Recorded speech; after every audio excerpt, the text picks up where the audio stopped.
Hi everybody. Today is Saturday, April 18th, and I can't believe it has been over a month since we canceled Sunday services and began sheltering in place. Gosh, it seems like it has been over a year. As I've talked to many of you, one of the things that has become very clear is that just the experience of time is very different right now. We no longer have our routines and rhythms that had given structure to our days. And so I know for me it has been very disorienting. Time has been disorienting. But I do want you to know that the process of creating these videos has become a very grounding and meaningful experience for me. It has become a ritual that I look forward to. I miss you, and I'm glad that and appreciative for this opportunity to be with you in this way. The chalice lighting for today is from our songbook, Singing the Living Tradition, and the words are from Albert Schweitzer. He says, "At times our own light goes out and is rekindled by a spark from another person. Each of us has cause to think with deep gratitude of those who have lighted the flame within us." Each time you are connected to someone else in the fellowship through phone calls, emails, Zoom talks, FaceTime, all of those keep the flame alive for each of us.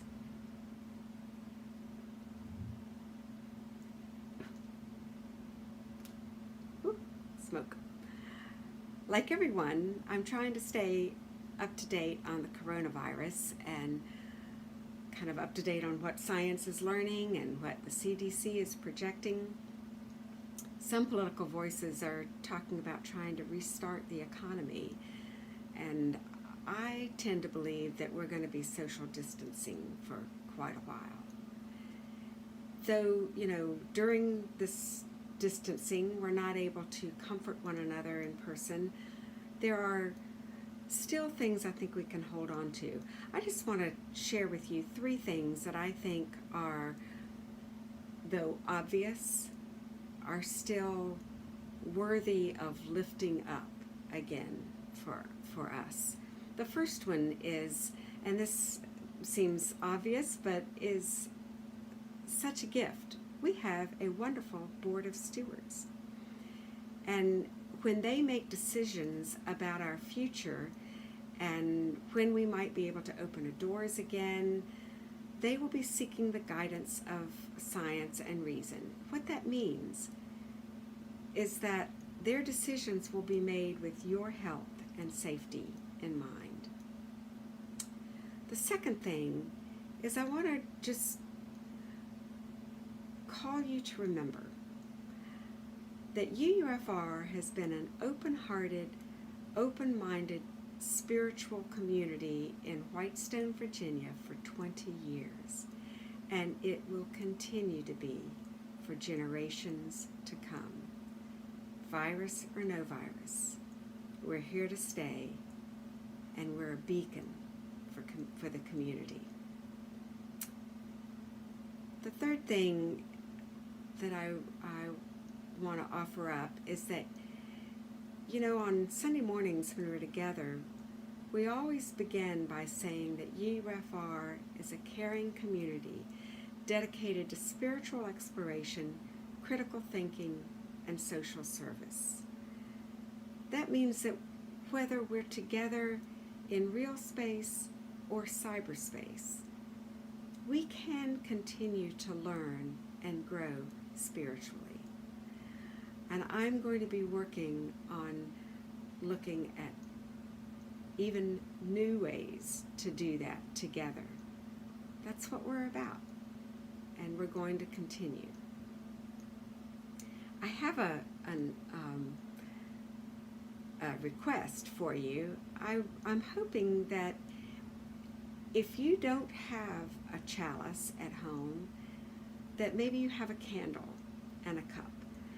And I would love for each of us to have a chalice, a makeshift chalice that we can light each day to remind us of those principles that we hold dear. The first one, that we affirm and promote the worth and dignity of every person, no exceptions. And that's the foundation for all of our other principles. So I would invite you to spend 10 minutes a day, light your chalice, and meditate or pray or think or read about those things, those values that we hold dear, and keep them in the forefront as that guiding light. I would like also to ask you if you would take a picture of your chalice, however you make your chalice, and send it to me through email. Because what I'd really like to try to do is put together all those pictures of your lights and mine together in a way that I can then share it back with you, and you can see everyone's light. That would really be neat, and I'm not exactly sure how to do that, but I have an idea of how to do that. And sometimes I'm a quick study, so it would be fun and meaningful to be able to see everyone's chalice together. And now I want to close with a prayer. It's a Celtic prayer from a book called Praying with the Earth, a prayer book for peace.